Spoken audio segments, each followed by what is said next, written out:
Thanks very much for staying with us. Time now for Eye on Africa with me, Georgia Calvin-Smith.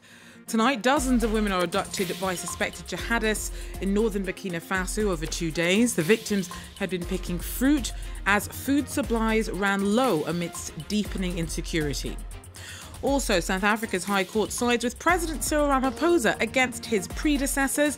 An interdict is delivered against Jacob Zuma from pursuing a private prosecution against the incumbent leader.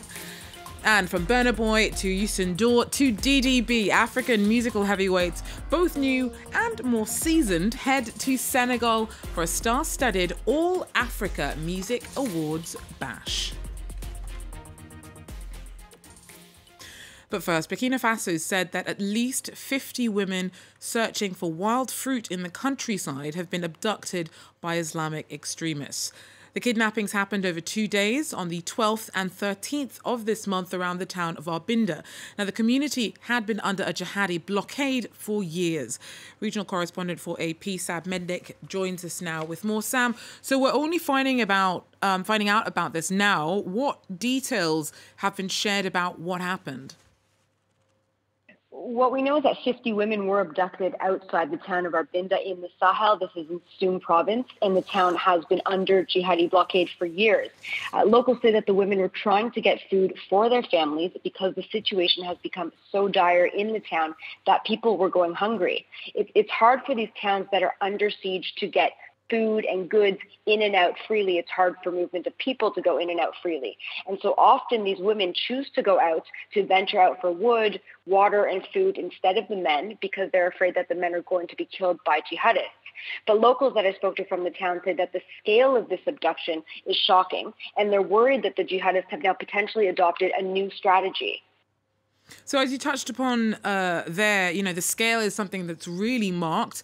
The country since 2015 has really been struggling to get a handle on this extremist insurgency. But even that being the case, 50 women being taken really does come as a surprise.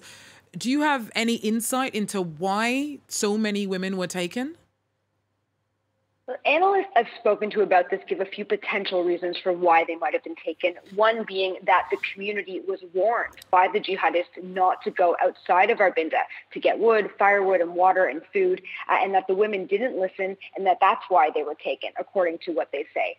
Some of the other reasons point to the fact that Arbinda is a town seen to be supporting Burkina Faso security forces as well as volunteer fighters. These are civilians who fight alongside the army, and that there is an ethnic element to it that the town has prevented the ethnic Fulani, who are perceived as being a part of the jihadists or gravitating towards the jihadists, from entering the city. So they say that this might have been a retaliation for not letting the Fulanis enter the city. But what most people I speak to say that, regardless of what the motive was, is that these tactics that are used, they are used to pressure the government and instill fear in the population. Thanks very much. Sam Mednick there speaking to us about dozens of women abducted from Burkina Faso. Now, a High Court has ordered former South African President Jacob Zuma not to proceed with legal action against the country's current leader, Cyril Ramaphosa. Zuma announced his private prosecution of Ramaphosa in December on the eve of the ruling African National Congress's elective conference. The move could have had political implications for Ramaphosa, as ANC members facing criminal charges can't be elected as president. But Ramaphosa slammed Zuma's charges as being an illegal prosecution, and the president's standing remains unaffected. Nadine Theron has more.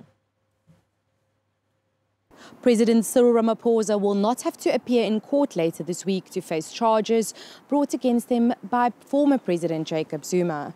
Zuma's charges against Ramaphosa relates back to the long-running corruption case against himself and the French weapons company Tala, dating back to 1999. Zuma faces charges of fraud, racketeering and money laundering. In an attempt to get rid of the state prosecutor in the case, Zuma's accused advocate Billy Downer and a journalist of leaking his medical information. In December, he accused Ramaphosa of acting as an accessory after the fact adding Ramaphosa to the case for failing to act against Downer after Zuma's complaints. Ramaphosa has said previously that he did refer the matter to the Minister of Justice, who failed to act. On Monday, the Johannesburg High Court granted Ramaphosa an interim interdict against Zuma, but the case to have the charges entirely scrapped must still be heard at a later date. In response, Ramaphosa has said that Zuma acted on ulterior motives and that his actions shows a flagrant disregard for the law. The Tala's case has not yet started and Zuma is due back in court for it at the end of the month. Nadine Thoreau there for us.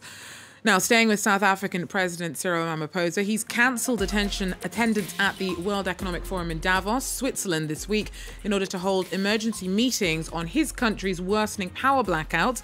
The rand dropped on Monday upon the news. South Africa's seen some of the worst power cuts on record over the past week. A Congolese community hit by a deadly church bombing on Sunday has been assessing the impact of the violence. At least 14 people were killed in the suicide explosion at the Pentecostal church in the city of Kasindi. Islamic State claimed responsibility for the attack, whilst the government said that the IS-linked militia, the ADF, is to blame.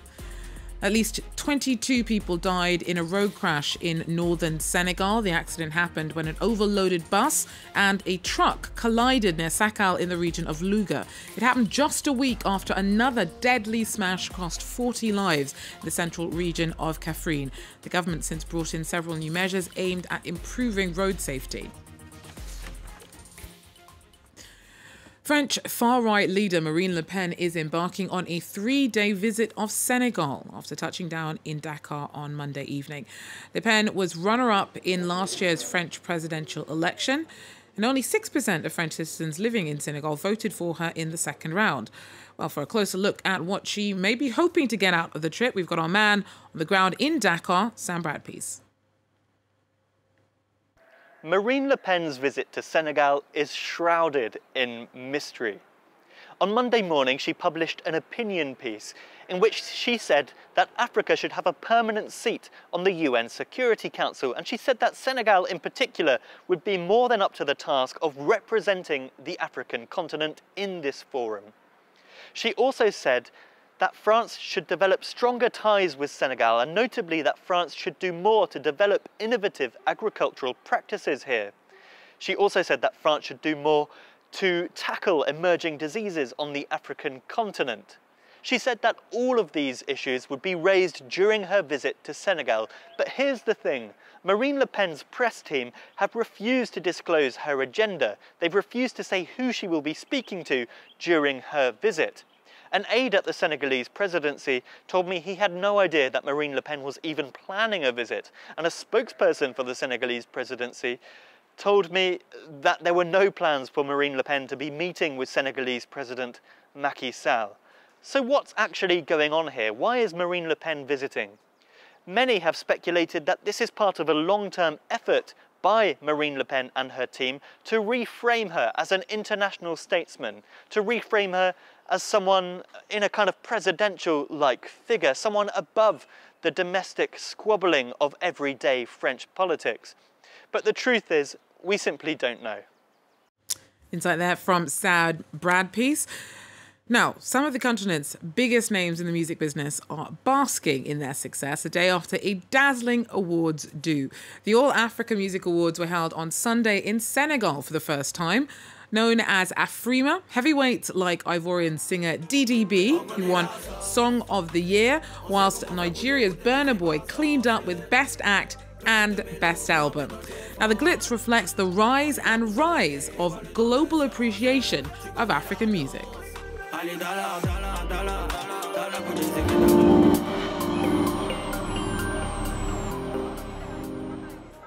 I'm so proud. I am so proud when I heard that Senegal was the chosen country, because at least they're going to see that there is a good organization.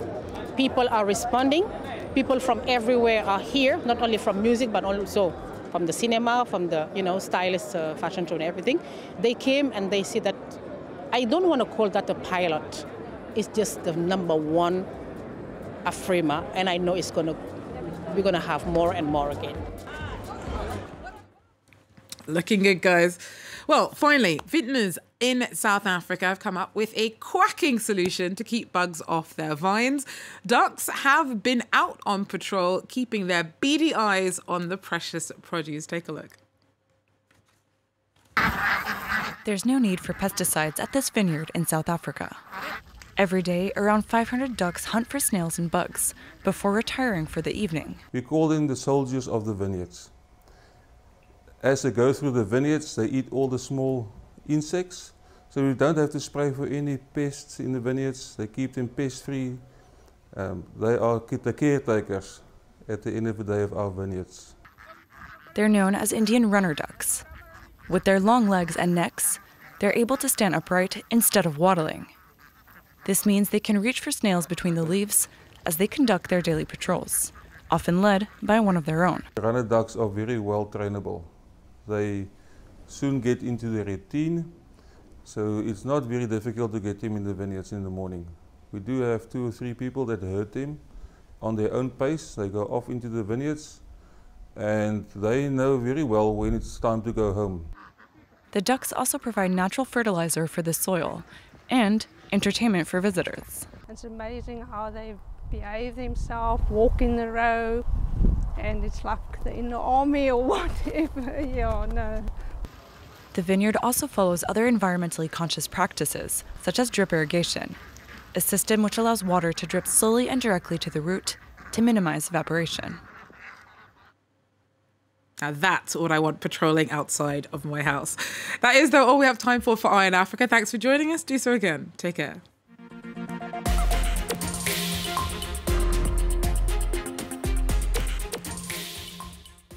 They're known for their cuisine and saying hello with a kiss. They only work 35 hours per week, when they're not on strike, that is. How true are these clichés about France? Every week, Florence Villeminot tears apart stereotypes. Join us for insight into French culture and current events to understand what makes the French so unique. French Connections, presented by Florence Villeminot on France 24 and France24.com.